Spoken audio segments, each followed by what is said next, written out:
Assalamualaikum warahmatullahi wabarakatuh. Bismillahirrahmanirrahim. Alhamdulillahirrahmanirrahim. Wassalatu wassalamu ala sayyidina Muhammadin wa ala alihi washabihi ajma'in. Yang terhormat Bapak Kepala Sekolah SDN 6 Sumber Beras, yang kami hormati Bapak Ibu peserta seminar. Marilah sebelumnya kita panjatkan puji syukur kehadirat Allah Subhanahu wa taala. Semoga acara diseminasi budaya positif pada siang hari ini berjalan dengan lancar tanpa kurang suatu apapun. Selawat serta salam kita limpahkan kepada junjungan kita Nabi besar Nabi Akhir Muhammad SAW. Semoga kita semua mendapat syafaat beliau. Amin. Untuk acara kegiatan siang hari ini ada beberapa acara, yaitu pertama pembukaan, yang kedua sambutan kepala sekolah, yang ketiga yaitu presentasi yang akan dibawakan oleh Ibu Wati Mulyasaro SPB. Yang selanjutnya yaitu sesi tanya jawab, dan yang terakhir yaitu penutup. Marilah kita buka dengan bacaan basmalah supaya kegiatan pada siang hari ini lancar tanpa kurang suatu apapun. Bismillahirrahmanirrahim. Yang kedua yaitu presentasi sambutan yang akan disampaikan oleh Bapak Kepala Sekolah. Waktu dan tempat dipersilakan.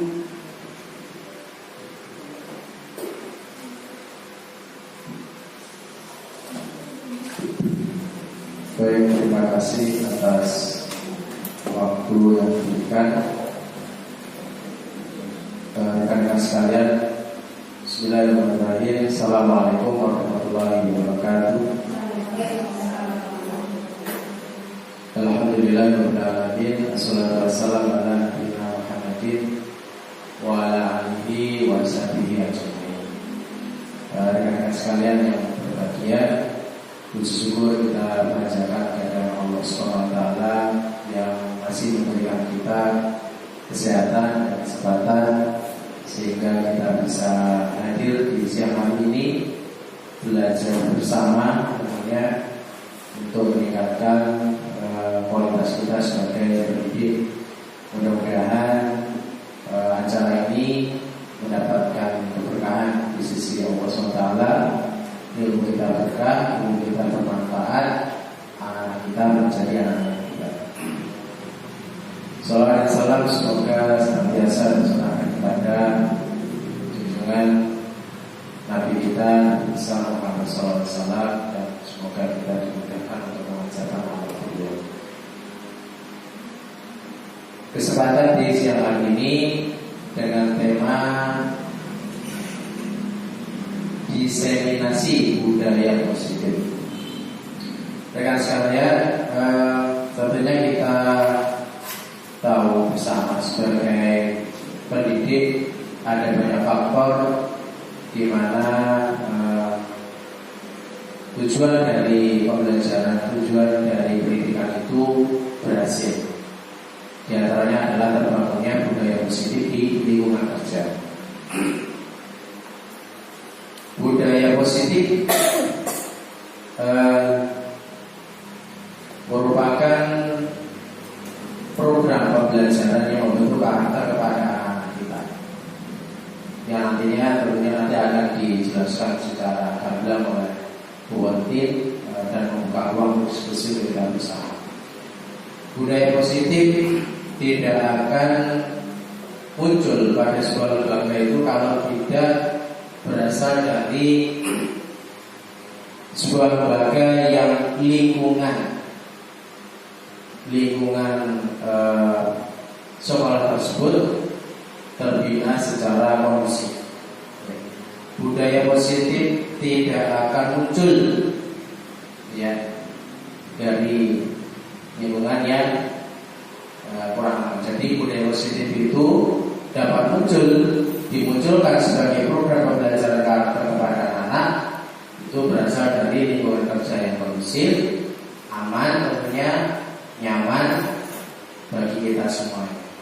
Nah, maka keadaan tersebut harus kita munculkan. Maka diperlukan oleh kesadaran semua pihak, dari warga sekolah, terutama dari kita semua sebagai pendidik, memiliki kesadaran bersama untuk mewujudkan lingkungan belajar tersebut, lingkungan belajar yang kondusif, aman dan nyaman bagi peserta didik. Sehingga dari lingkungan tersebut akan memunculkan budaya-budaya positif yang bisa kita programkan untuk membelajarkan kepada anak supaya memiliki karakter-karakter yang baik, budaya-budaya yang baik yang bisa diterapkan di sekolah, kemudian menjadi perilaku bagi anak-anak di kehidupannya sehari-hari. Nah, maka ini adalah sebagai langkah kita bersama ya untuk membangkitkan, mewujudkan kesadaran kita bersama bahwasanya untuk perlunya kita menciptakan lingkungan kerja yang kondusif sehingga memunculkan program dari budaya positif itu sendiri yang pada finalnya, pada endingnya adalah mencapai tujuan pembelajaran. Maka mudah-mudahan di sesi nanti dan saya meyakini kita akan mendapatkan pengalaman yang baru ya, pengalaman yang bisa menginspirasi kita untuk bisa meningkatkan kualitas pelayanan pendidikan kita kepada anak-anak semuanya.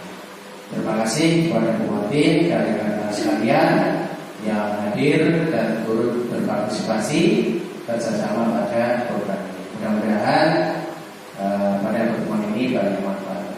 Saya kira itu yang bisa saya sampaikan. Assalamualaikum warahmatullahi wabarakatuh.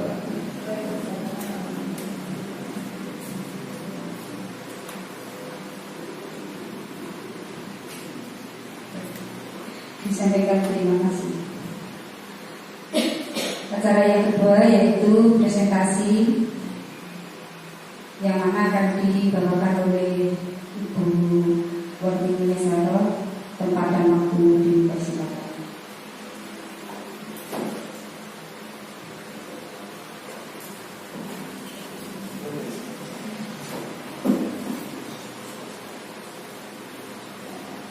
Assalamualaikum warahmatullahi wabarakatuh.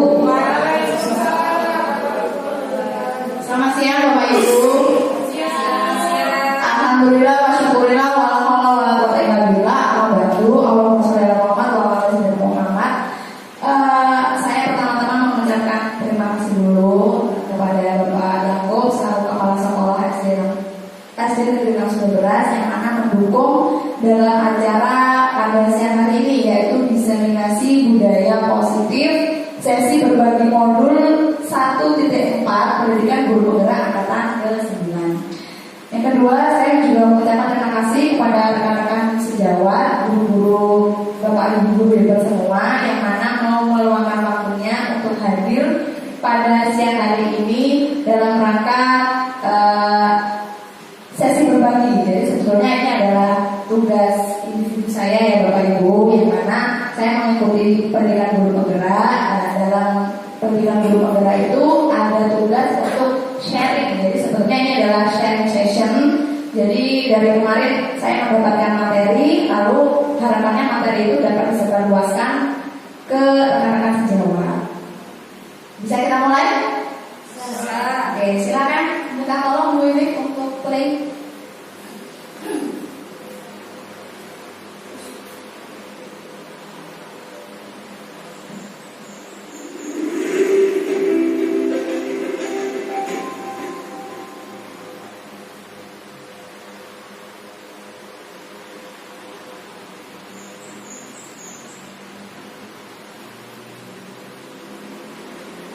Next.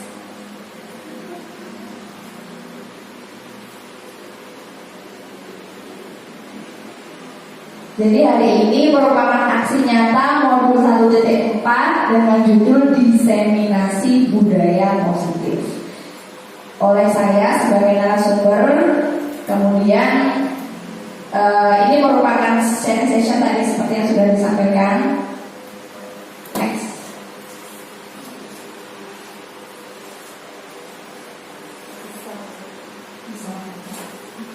Breaking dulu ya Bapak Ibu biar tidak tegang.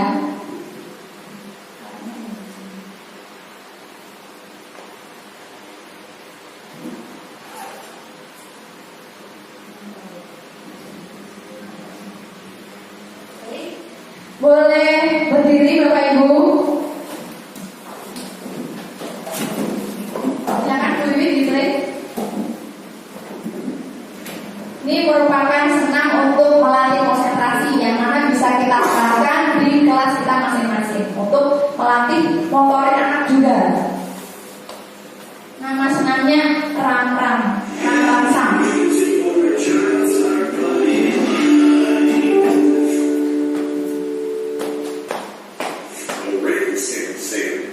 From the CD Action Fun Dance by the Learning Station.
Sebelumnya ada beberapa poin yang harus Bapak Ibu setujui. Nomor 1, pemberian hukuman dapat mendisiplinkan siswa. Bagaimana? Apakah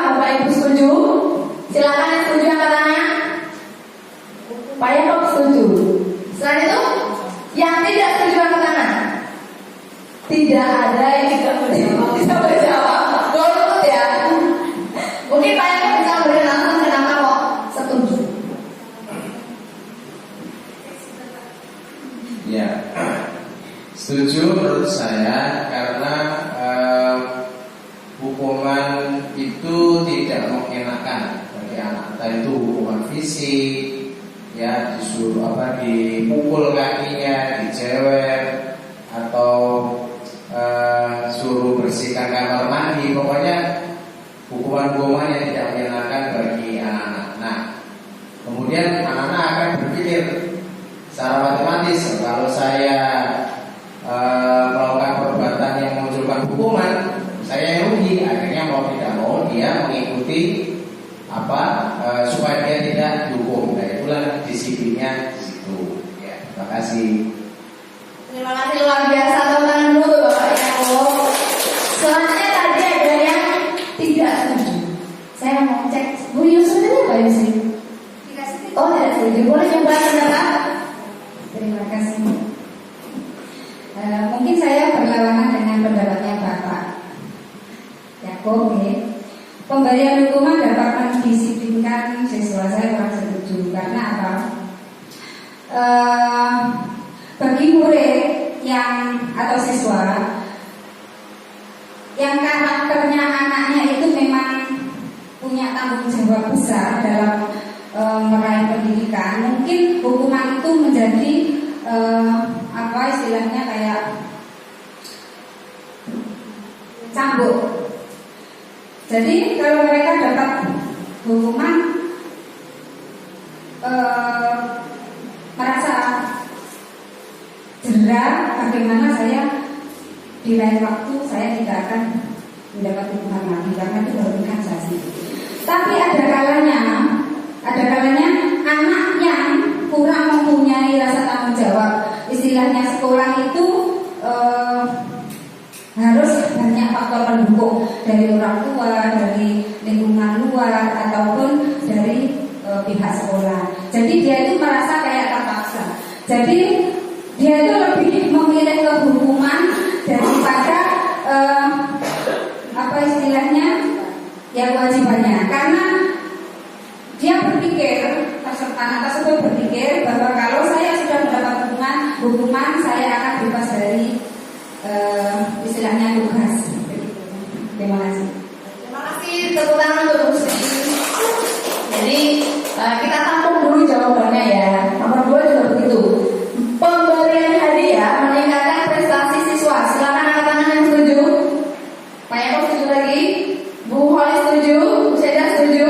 Kemudian yang tidak setuju pemberian hadiah meningkatkan prestasi siswa. Silakan angkat tangan. Gimana? Setuju apa tidak Bapak Ibu? Yang tidak angkat tangan tadi? Bingung, masih ragu ya? 50-50. Kayaknya memang meningkatkan, tapi kayaknya enggak juga. Ada bingung ya? Oke, kita tahu dulu tidak apa-apa. Yang ketiga, guru harus mampu untuk selalu memberikan solusi bagi siswa yang bermasalah. Siapa yang setuju? Silakan angkat tangan. Setuju. Oke, yang tidak setuju? Bukannya tidak setuju? Ini apa? Oh setuju. Oke. Yang terakhir, guru berperan sebagai teman bagi siswa. Silakan angkat tangan. Setuju. Oke. Bu Mimit setuju atau tidak? Yang terakhir? Iya, setuju ya. Oke. Benar tidaknya nanti kita bahas yang penting kita persamakan persepsi dulu. Jadi kita tampung dulu jawabannya Pak Ibu. Setuju? Terima kasih. Nah, pada siang hari ini, jadi budaya positif itu apa? Ini poin-poin yang akan kita bahas. Yang pertama adalah budaya disiplin positif. Kemudian nilai kebajikan, teori motivasi hukuman restitusi, keyakinan kelas, kebutuhan dasar manusia, posisi kontrol dan segitiga restitusi. Dari ke-6 poin ini, poin mana yang tidak cukup familiar? Artinya saya kayaknya baru pertama kali ini dengar. Poin mana Bapak Ibu? Restitusi ya, ada ya betul ya. Semuanya. Ini kebutuhan dasar pasti sudah sering dengar kok. Ya, mungkin yang ada kasih restitusi ya. Apa itu restitusi? Kita bahas dulu satu persatu. Budaya positif itu apa? Nah, kita karena sebagai pendidik pastinya kan menetapkan budaya positif ini di sekolah. Kalau secara pengertian di sekolah, budaya positif di sekolah yaitu nilai dan kebiasaan di sekolah yang berpihak pada murid agar mereka dapat berkembang menjadi pribadi yang kritis, penuh hormat dan tanggung jawab sesuai dengan profil pelajar Pancasila. Nah, di sini ada beberapa kata kunci. Kata kunci yang pertama apa? Berpihak pada murid.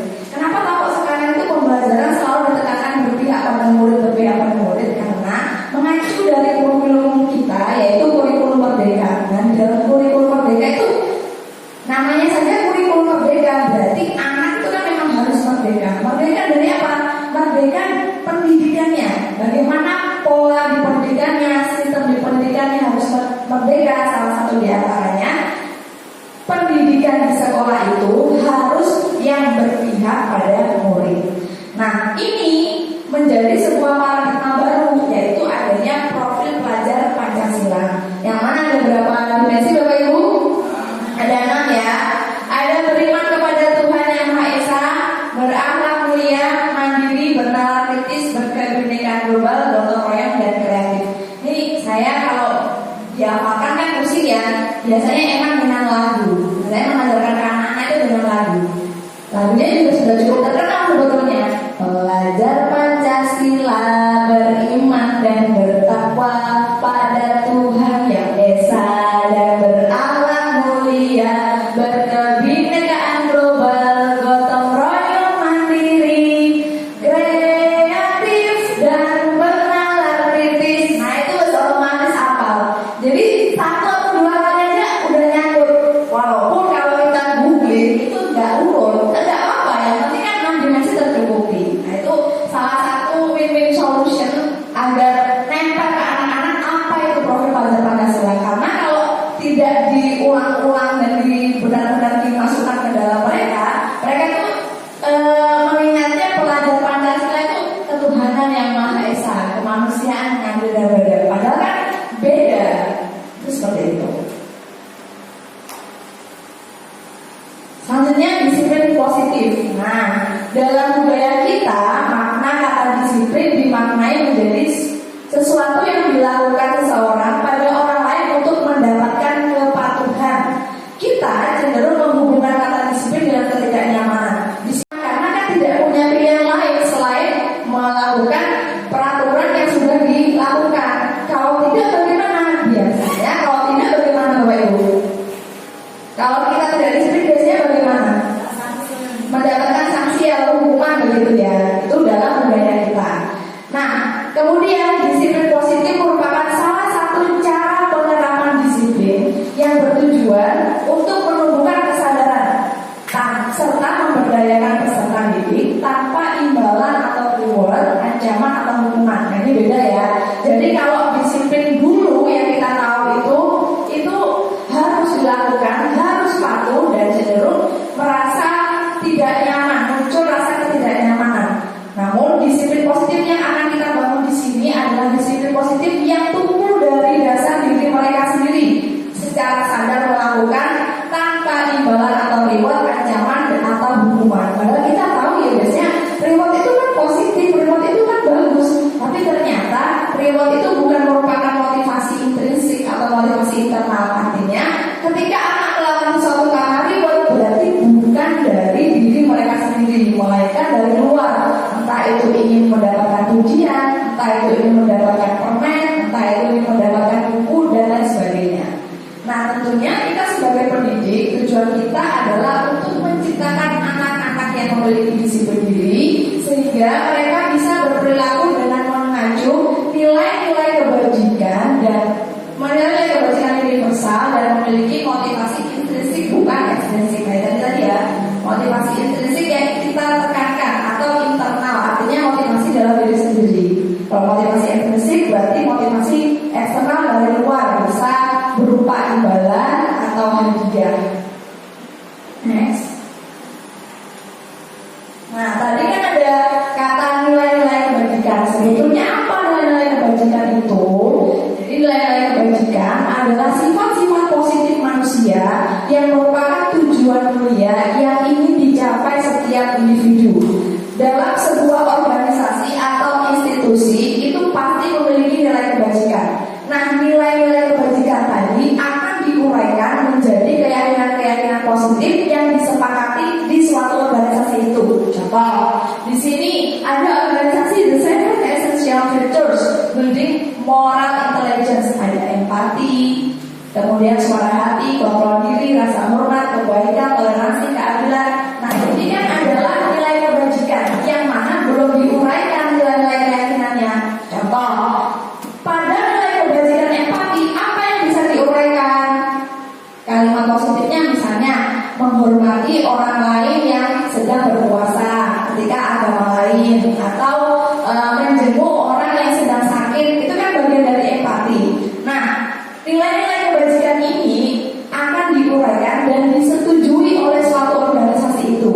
Kalau ini diterapkan pada kita, berarti kita sebagai guru menyepakati nilai-nilai kebajikan di dalam kelas atau sekolah, yang mana isinya itu akan diuraikan sesuai dengan kebutuhan yang ada di kelas atau sekolah tersebut. Terdapat teori motivasi, hukuman, dan penghargaan. Teori motivasi tadi ada dua, intrinsik dan ekstrinsik, atau nama lainnya tadi apa Bapak Ibu? Internal dan eksternal. Kalau teori motivasi yang ekstrinsik untuk menghindari ketidaknyamanan atau hukuman, jadi biar saya tidak dihukum, saya bagaimana? Akhirnya mau nggak mau melakukan apa yang disuruh. Untuk mendapatkan imbalan juga seperti itu. Kemudian kalau intrinsik tidak membutuhkan mereka semua, tapi intrinsik itu datang dari diri sendiri. Jadi untuk menghargai diri sendiri. Contoh, saya akan menjadi orang seperti apa bila saya melakukannya. Itu motivasi intrinsik atau internal. Perbedaan hukuman, konsekuensi, dan restitusi. Jadi ada hukuman, ada konsekuensi, ada restitusi. Kalau hukuman itu tidak terencana atau tiba-tiba, bersifat satu arah, bisa berupa hukuman fisik atau psikis, dan murid tidak dilibatkan. Kalau konsekuensi itu terencana atau disepakati sesuai peraturan. Murid tetap tidak nyaman, kemudian guru akan selalu memonitor murid. Kenapa memonitor? Karena untuk mengecek apakah dia ini melakukan hal-hal sesuai dengan yang disepakati. Maksudnya konsekuensinya, jika A maka B, jika B maka C, dan seterusnya. Sedangkan restitusi ini merupakan proses menciptakan kondisi bagi murid untuk memperbaiki kesalahan. Maksudnya ketika murid melakukan kesalahan, kemudian dibuatlah suatu kondisi bagaimana untuk memperbaiki kesalahan tersebut. Dalam restitusi terdapat proses kolaboratif. Kolaboratif berarti kerjasama, kolaborasi, yang mengajarkan murid untuk mencari solusi sendiri. Jadi dari dia untuk dia. Kalau hukuman yang membuat biasanya kan satu arah, bisa guru, bisa kepala sekolah, dan kalimatnya cenderung kalimat yang negatif. Misalnya dilarang membuang sampah sembarangan. Kalau kalimat yang positif kan tidak seperti itu. Kalimat yang positif adalah membuang sampah pada tempatnya. Itu kan dua hal yang berbeda ya Bapak Ibu. Nah, kalau restitusi ketika akan melakukan kesalahan, maka dia akan berusaha mencari solusi untuk dirinya sendiri. Yang mana ini akan efektif. Kenapa efektif? Karena solusi yang dia tawarkan pasti sesuai dengan kondisi yang dia alami. Sedangkan kalau kita yang memberikan solusi belum tentu itu sesuai dengan kondisi. Contoh, suatu hari ada seorang anak yang terlambat.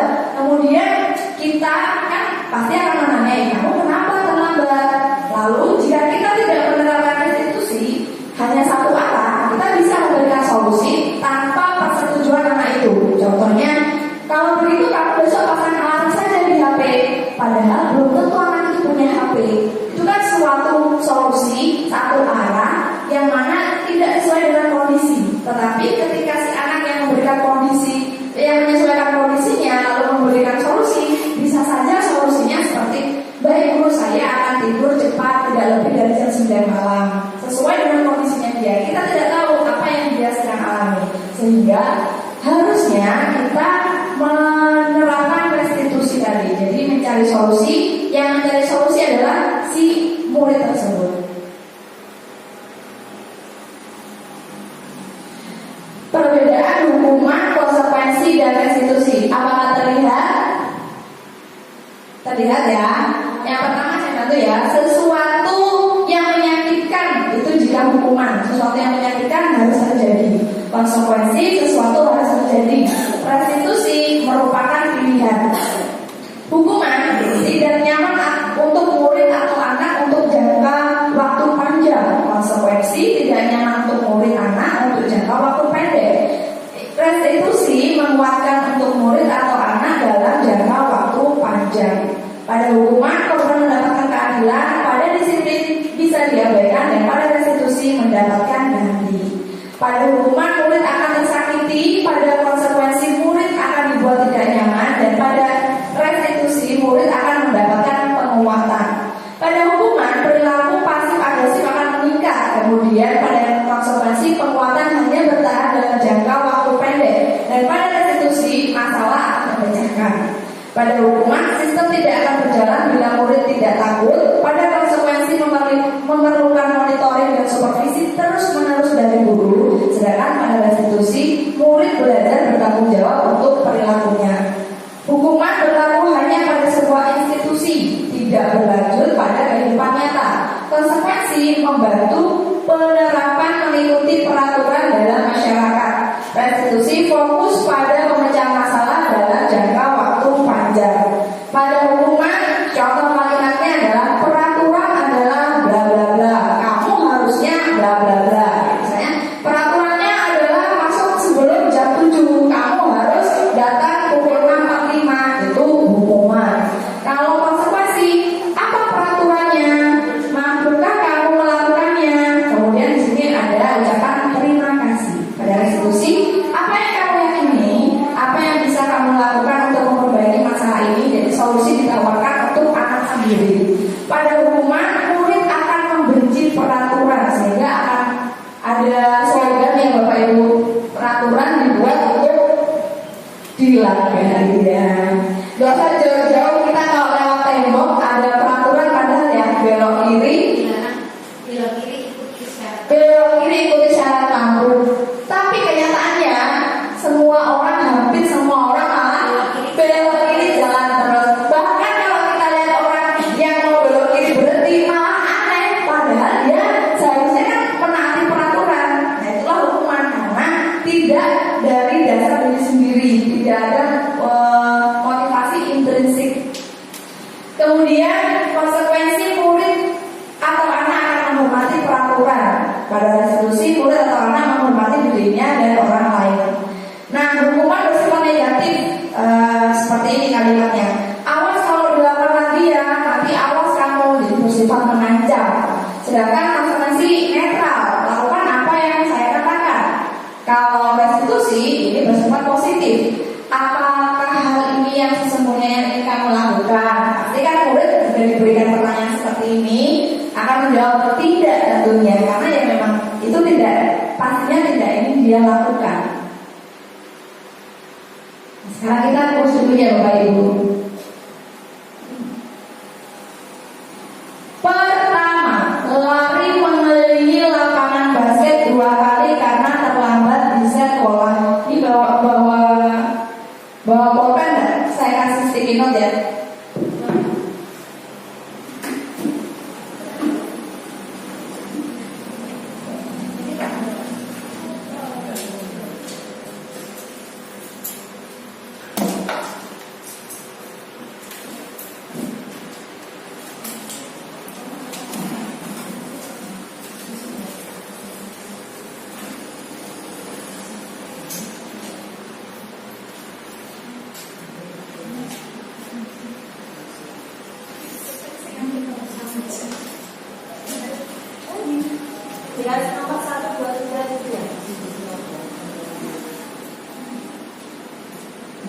Bapak Ibu silakan menulis nama, kemudian ini bayangan beraja ya, jadi ini nomor 1, 2, 3, 4, 5, 6, 7.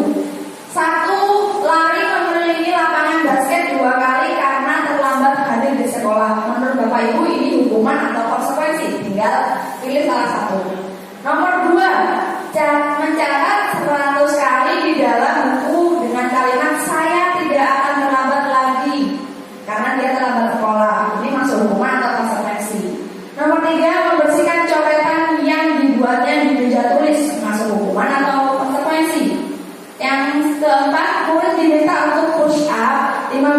kali karena tidak menggunakan masker ke sekolah. Masuk hukuman atau konsekuensi. Yang kelima, menggantikan kertas tugas teman yang telah dicoret-coret dan seterusnya. Apakah sudah cukup jelas? Sudah. Kalau sudah, boleh ditempel di papan.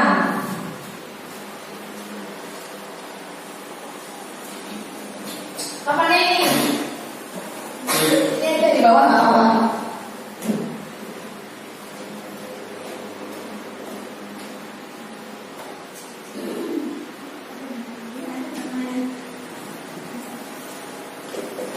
Diberi nama ya Bapak Ibu.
Ya, oke. Berarti semuanya hukuman ya. Yang kedua, mencatat 100 kali di dalam buku dengan kalimat saya tidak akan terlambat lagi. Sudah menjawab hukuman, kemudian menjawab konsekuensi, Pak konsekuensi, Bu Yuli hukuman, kebanyakan hukuman. Nomor 3, membersihkan coretan yang dibuatnya di meja tulis. Konsekuensi hukuman, konsekuensi mayoritas konsekuensi. Yang keempat, murid di meja tulis. Konsekuensi hukuman, konsekuensi mayoritas konsekuensi. Yang keempat, murid diminta untuk push up 15 kali karena tidak menggunakan masker ke sekolah. Hukuman,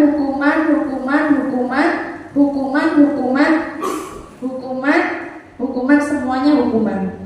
Menggantikan kertas tugas teman yang telah dicoret-coret. Berarti itu nomor berapa ya? 1, 2, 3, 4, nomor 5. Konsekuensi, Bu Puput konsekuensi, Bu Lia konsekuensi, Pak Yakob konsekuensi, Bu Yuli konsekuensi, Bu Holis konsekuensi. Ya, konsekuensi semua. Yang keenam apa ya? Konsekuensi semua. Yang keenam apa ya? Berjemur ya. Berjemur di lapangan basket pukul 12 siang karena mengobrol dengan teman. Semua kompak menjawab hukuman.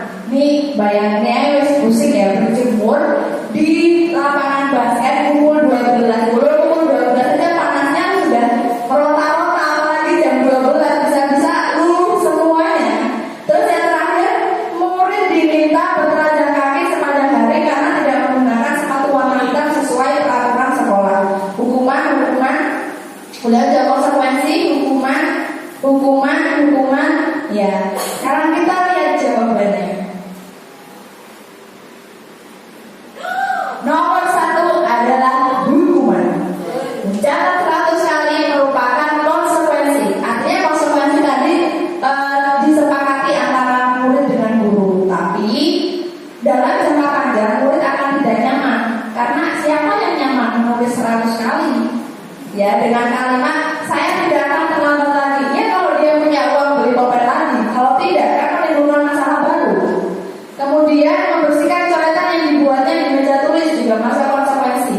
Murid diminta push up, berarti dia hukuman. Menggantikan kertas tugas konsekuensi. Berjemur hukuman, murid diminta bertelanjang kaki. Kalau di kolom ini kebanyakan kalau yang bersifat fisik itu jatuhnya hukuman atau konsekuensi apa ibu? Hukuman. Tadi push up, terus tadi bertelanjang kaki, berjemur. Dihukum oleh penghargaan. Kok dihukum oleh penghargaan? Jadi ternyata penghargaan ini tidak efektif Bapak Ibu. Kenapa penghargaan tidak efektif? Suatu penghargaan adalah suatu benda atau peristiwa yang diinginkan yang dibuat dengan persyaratan. Jadi tidak muncul motivasi intrinsik karena ada syaratnya. Jika saya mengharapkan suatu penghargaan dan tidak mendapatkannya, maka saya akan kecewa dan berkecil hati. Serta kemungkinan lain kali saya tidak akan berusaha sekeras sebelumnya. Nah, jadi karena tidak muncul kenyamanan, akhirnya kan tidak muncul motivasi intrinsik sehingga dia kecewa sendiri karena tujuannya adalah untuk mendapatkan penghargaan, bukan menghargai dirinya sendiri. Selanjutnya, jika kita memberikan penghargaan itu jika kita ingin orang tersebut meneruskan perilaku yang kita inginkan. Kalau kita memberikan penghargaannya dengan memberikan coklat, apa enggak ya setiap hari kita memberikan coklat terus? Nah, itu yang namanya penghargaan tidak efektif. Kalau presiden nggak masalah ya.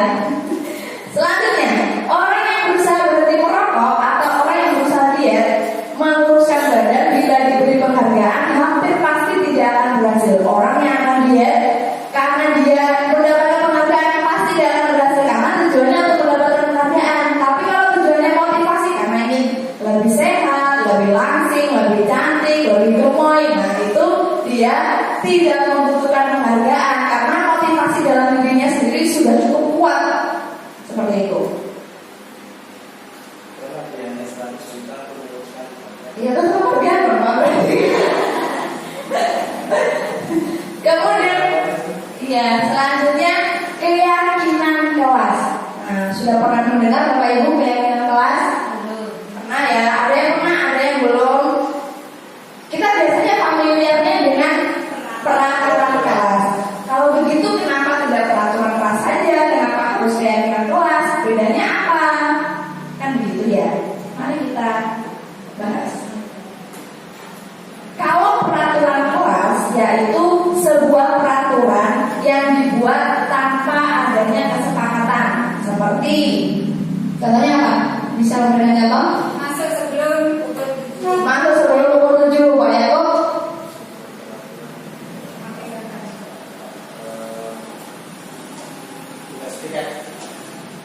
Piket ya, rumput peraturan namanya.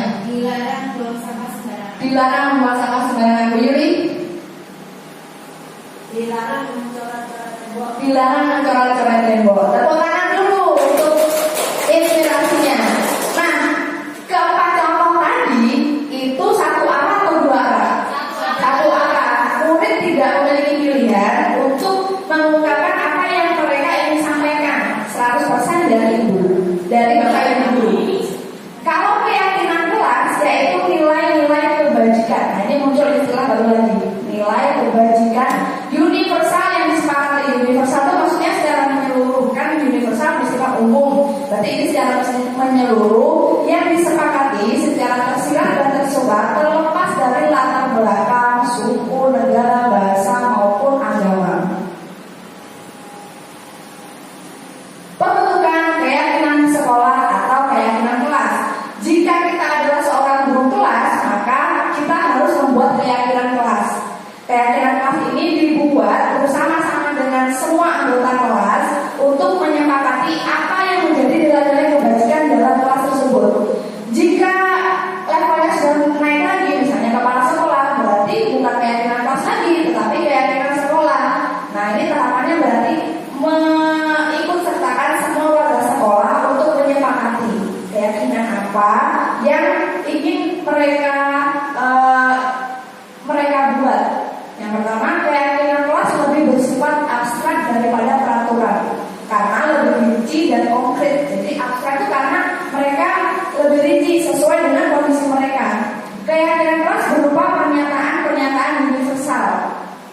Pernyataan keyakinan kelas senantiasa dibuat dalam bentuk positif. Jadi nggak boleh kalimat negatif seperti dilarang membuang, dilarang mencoret, jangan gaduh, itu tidak boleh. Melainkan kalimat positif. Jadi kalimat menggunakan kata kerja, misalnya membuang sampah pada tempatnya, membersihkan kamar mandi, membersihkan kelas yang kotor. Nah, kalimat-kalimat positif contohnya seperti itu. Keyakinan kelas sebenarnya tidak terlalu banyak sehingga mudah diingat dan dipahami oleh semua warga kelas. Jadi kalau terlalu banyak itu bagus, tapi untuk mewujudkannya kan susah sekali. Jadi kita buat secukupnya, asalkan itu sudah mencukupi kebutuhan dari anak-anak di setiap kelas. Jadi yang disepakati apa? Semua warga kelas sebenarnya ikut berkontribusi dalam membuat keyakinan kelas lewat kegiatan curah pendapat.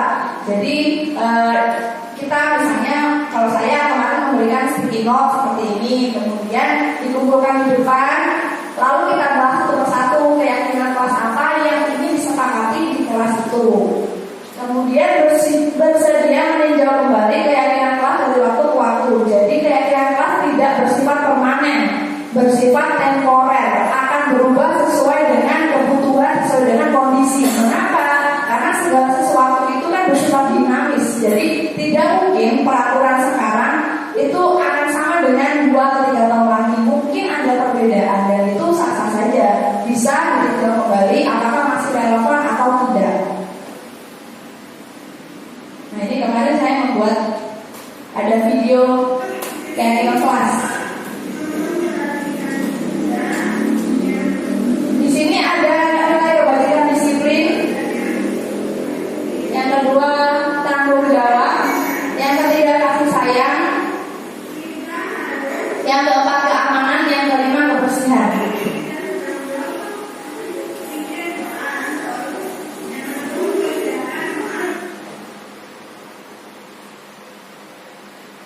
Nah, ini fotonya lebih dekatnya. Jadi ada keyakinan kelas 1, disiplin. Ini ada yang menyepakati 3. Hanya 3 saja, Bu. Ya nggak apa-apa. Yang penting kan itu disepakati oleh satu kelas. Tanggung jawab ada 4 orang yang memberikan kontribusi. Kasih sayang ada 4 orang yang memberikan pendapat. Keamanan ada 1, 2, 3, 4, 5, 6. Kebersihan 1, 2, 3, 4, 5. Jadi dari apa yang mereka butuhkan, apa yang mereka sepakati ini mereka tuliskan, kita ubah setelah mereka mengirim ini. Ini kan tidak semuanya kalimatnya positif. Seperti kemarin kalau yang kebersihan, ini banyak sekali kalimat negatifnya. Dilarang membuang sampah sembarangan. Keamanan ini juga banyak, intinya sama, dilarang membuli teman. Itu kan masih kalimat negatif. Kita sepakati bersama-sama untuk dirubah menjadi kalimat yang positif. Seperti itu. Dan ya tidak cuma 5 ya, ini tergantung dengan situasi kondisi kelas masing-masing karena pasti memiliki karakter yang berbeda. Kebetulan di sini saya hanya memakai 5. Kebutuhan dasar manusia. Nah, kalau ditanya apa kebutuhan dasar manusia, kita akan spontan menjawab ada berapa Bapak Ibu? 3. Ya pertama gitu ya, dari kecil gitu. Apa? Sandang, panah, papan, ada 3. Kalau kita bahas sekarang ini sudah berbeda. Jadi yaitulah karena ilmu itu bersifat dinamis. Jadi apa yang ada di tahun 1945 akan tidak relevan di tahun 2023 karena perkembangan yang berbeda, perkembangan yang berubah, teknologi semakin maju, kultur dari luar juga masuk. Jadi kita juga menyesuaikan. Bertahan hidup atau survival, ada rumah,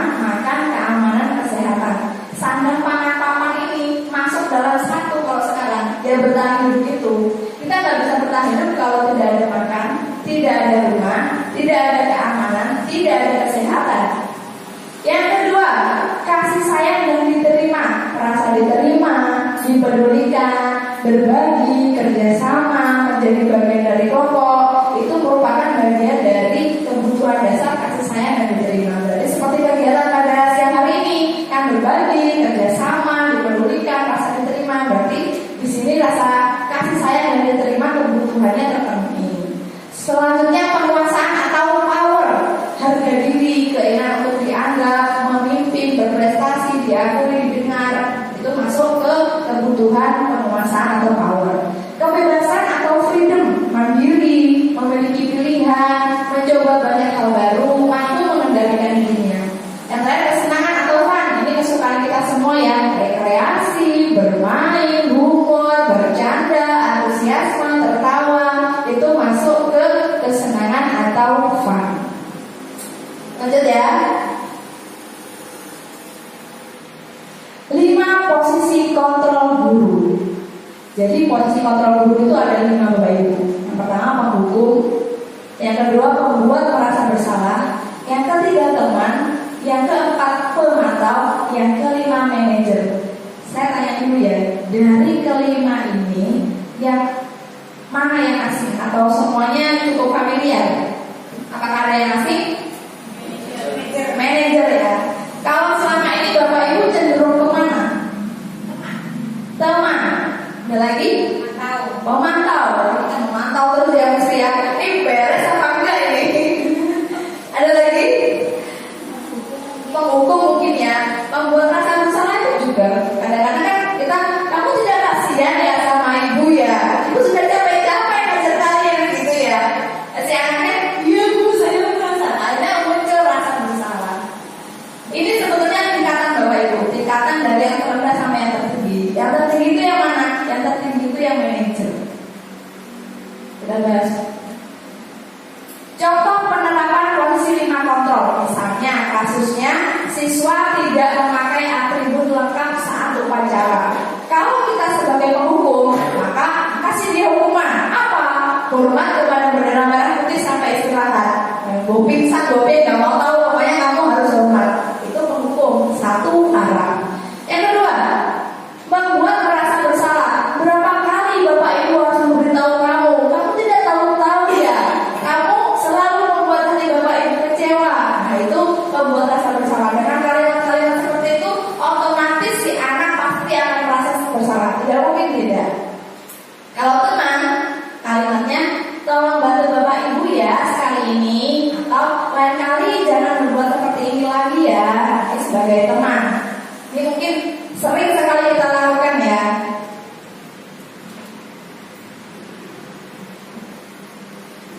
Kalau pemantau, kalimatnya seperti ini. Kamu sudah melanggar peraturan sekolah. Kamu tahu konsekuensinya. Setelah upacara kamu beri atribut ya ke koperasi dan jangan diulangi lagi. Ini maaf ya banyak typo sambil mengantuk seperti yang saya mengerjakannya. Jadi banyak kata-kata yang harusnya dispasi tapi tidak saya spasi. Dan yang terakhir manajer. Apakah kamu tahu kesalahanmu? Kira-kira bagaimana cara kamu untuk memperbaiki kesalahanmu agar tidak terulang kembali? Nah, pada posisi manajer ini terlihat tidak Bapak Ibu perbedaan coloknya itu di mana? Di manajer itu kita memberikan dialog kepada murid. Apakah kamu tahu kesalahanmu? Kira-kira bagaimana cara kamu untuk memperbaiki? Jadi murid diberikan tawaran untuk memberikan solusi kepada dirinya sendiri atas masalah yang terjadi. Nah, posisi 5 kontrol itu berkaitan dengan segitiga restitusi yang kita tadi cukup awam ya, tidak cukup familiar. Segitiga restitusi itu apa? Segitiga restitusi yaitu suatu proses dialog yang dijalankan oleh guru agar dapat menghasilkan murid yang mandiri dan bertanggung jawab. Jadi restitusi pasti ada dialog. Di dalam restitusi pasti ada dialog. Karena kalau tidak ada dialog tidak terjadi komunikasi dua arah. Restitusi ada 3 tahapan. Tahap pertama menstabilkan identitas. Tahap kedua validasi tindakan yang salah. Tahap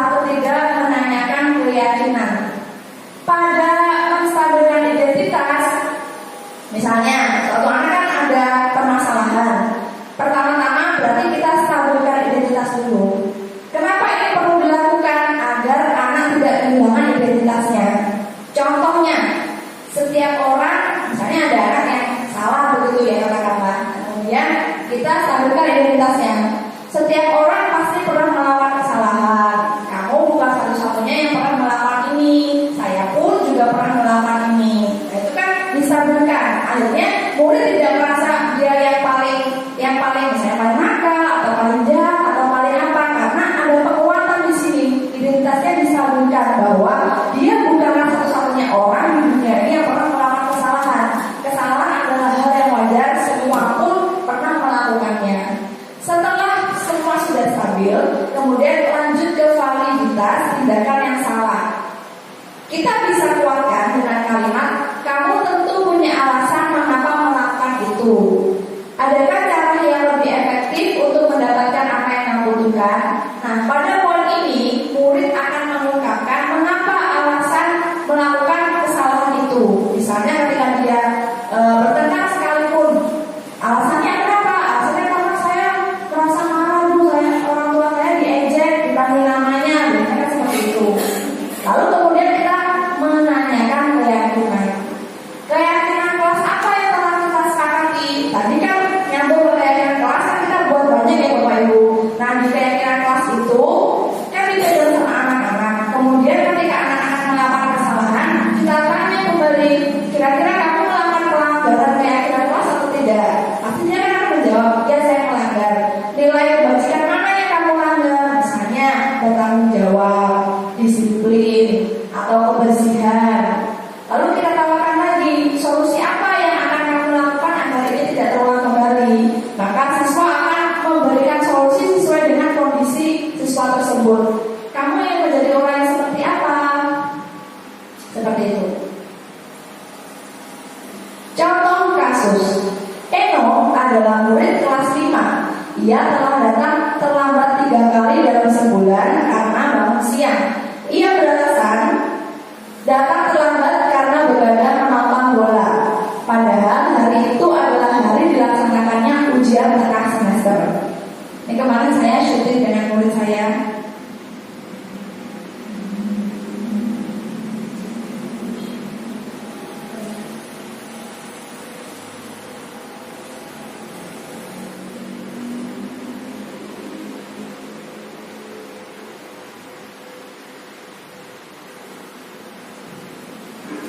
Ketika ujian semester berlangsung, Eno datang terlambat.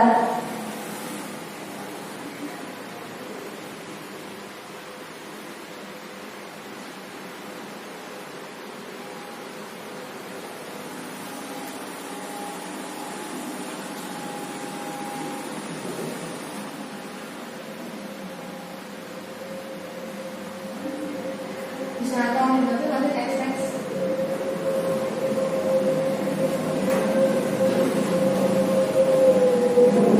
Tidak terdengar suaranya ya Pak Ibu, karena tidak pakai mic waktu itu. Nah, jadi ini menanyakan menstabilkan identitas. Next.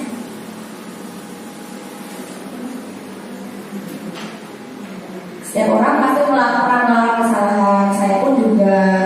Next. Apa yang membuat kamu melakukan dengan terlambat? Next. Nah, kemudian muncullah kualitas tindakan yang salah.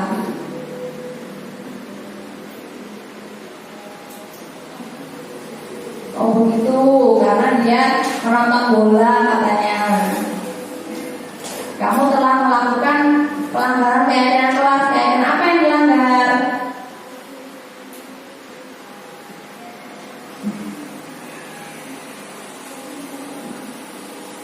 Ternyata pelanggaran keyakinan disiplin yang dilanggar Eno yaitu tidak datang tepat waktu.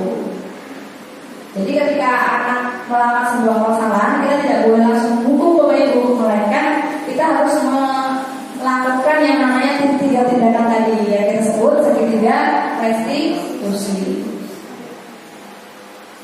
Baik, itu Bapak Ibu. Sekarang kita sampai di refleksi. Di refleksi ini setelah kita sharing session, kita bahas bersama-sama tentang budaya positif, apa saja yang terkandung materi-materi dalamnya. Tadi ada budaya positif, ada apa lagi Mas Ingat tadi? Nilai, kebaikan, keyakinan, kelas, posisi, 5 posisi kontrol guru, dan yang terakhir segitiga restitusi. Tadi juga ada hukuman, konsekuensi, dan penghargaan. Mungkin ada yang mau memberikan refleksinya tentang kegiatan hari ini. Adakah hal baru yang Bapak Ibu dapatkan? Hal baik apa yang Bapak Ibu dapatkan pada kegiatan hari ini, dan hal yang dapat ditingkatkan dari kegiatan hari ini apa? Silakan, monggo. Monggo Bu Yuli mungkin.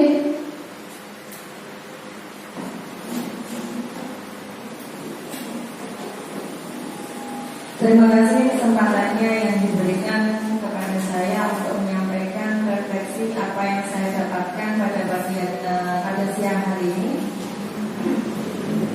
Pada siang hari ini saya mendapatkan banyak informasi terbaru yang bagaimana bahwasanya wawasan saya bisa berubah untuk bagaimana menangani kelas yang lebih baik, bagaimana saya itu nantinya akan membuat kesepakatan kelas yang lebih baik dan tidak banyak memberikan hukuman, karena nyatanya pada hari ini ternyata hukuman itu kurang baik untuk anak, seperti itu.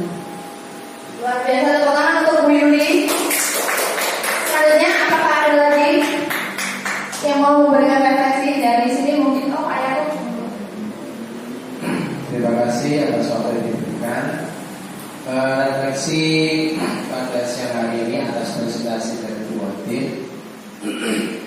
memberikan ilmu pengetahuan kepada saya, terutama bahasanya untuk mendisiplinkan anak-anak pada karakter tertentu itu tidak harus menggunakan hukuman. Dan justru hukuman tersebut yang dilakukan secara fisik itu memiliki dampak yang kurang baik. Ada hal yang bisa dilakukan yang lebih bijak, yaitu memberikan penghargaan. Misalnya tadi restitusi, yaitu lebih dewasa, lebih manusiawi dengan cara komunikasi yang aktif dengan anak-anak, sehingga anak-anak terarahkan untuk menyadari bahwasanya apa yang dilakukan itu adalah sesuatu yang keliru, yang tidak harus dilakukan, dan dirinya memiliki kesadaran sendiri bagaimana seharusnya bersikap. Dan ini yang kita harapkan, bagaimana anak-anak itu mematuhi apapun peraturan atau keyakinan kelas itu dengan sendirinya tanpa ada paksaan atau unsur dari eksternal. Jadi murni berdasarkan dari dirinya sendiri. Terima kasih. Luar biasa, tepuk tangan untuk Bapak Ibu. Jadi terima kasih untuk refleksi positifnya, kebanyakan positif ya, semuanya positif untuk meningkatkan. Tentunya kita semua juga sepakat sebagai guru yang baik, kita juga harus menomorsatukan pelayanan kepada murid kita. Tentunya untuk anak didik kita agar mereka kita bisa menuntut seperti filosofi dari Dewata pendidikan itu bukan menggeret, bukan memaksa, melainkan menuntut. Menuntut itu dari samping atau dari belakang. Menuntut kemana? Menuntut menuju kemerdekaannya, meraih kemerdekaan sesuai dengan kodrat yang mereka miliki. Itu saja yang dapat saya sampaikan Bapak Ibu. Mungkin ada pertanyaan. Satu pertanyaan mungkin sebelum ditutup. Apakah ada? Mau tanya? Ya boleh.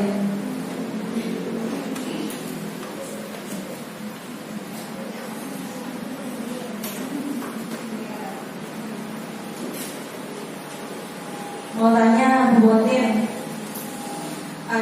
tadi untuk yang kebutuhan kebebasan bagaimana kita itu kita bisa mengontrol anak-anak dengan kebebasan, akan tetapi masih bisa mengkondusifkan. Begitu. Terima kasih. Terima kasih pertanyaannya. Menjadi tepuk tangan dulu teman-teman. Kita memang kadang-kadang ingin memberikan kebebasan tapi takut kebablasan seperti itu ya Bu Yuli ya. Bagaimana cara mengontrolnya? Kira-kira ada yang punya pendapat? Saya lupa dulu. Tidak ada ya, oke. Jadi ketika kita memberikan kebebasan agar tidak kebablasan, yaitu dengan keyakinan kelas tadi Bapak Ibu. Dengan keyakinan kelas tadi itu sebuah kuncian agar mereka itu tetap pada porosnya, tetap pada jalannya, agar tidak kiri dan kanan. Sehingga sebelum kita membuat keyakinan kelas, tentunya kita bisa menganalisis dulu. Oh, ini kelas kinestetik yang mungkin banyak laki-lakinya, cenderungnya mungkin cenderung ada bullying atau ada kekerasan. Nah, di situ bisa kita pancing dengan pembuatan keyakinan kelas. Dengan keyakinan kelas sesuai dengan kebutuhan mereka, maka ketika ada kejadian atau hal yang tidak kita inginkan yang keluar dari koridor, maka keyakinan kelas tadilah yang akan mengembalikan mereka ke jalan yang sesuai. Seperti itu. Nah, gimana Bu Yuli? Apakah ada? Ya, bisa diterima. Terima kasih. Baik, terima kasih Bapak Ibu. Karena sudah selesai materinya, saya rasa cukup dari saya. Sebelum saya tutup, saya mengucapkan sekali lagi terima kasih atas kehadiran Bapak Ibu semua dan telah bersedia untuk berbagi, belajar bersama dalam rangka mengupayakan disiplin positif di sekolah kita. Terima kasih. Akhir kata, wassalamualaikum warahmatullahi wabarakatuh. Saya kembalikan ke Bu Su.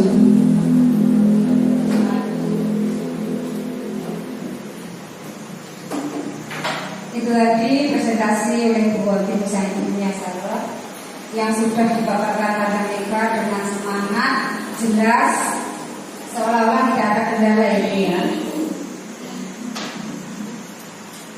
Ini tadi untuk sesi tanya jawab sudah ya. Berarti kita melangkah ke penelitian. Dan saya selaku pembawa acara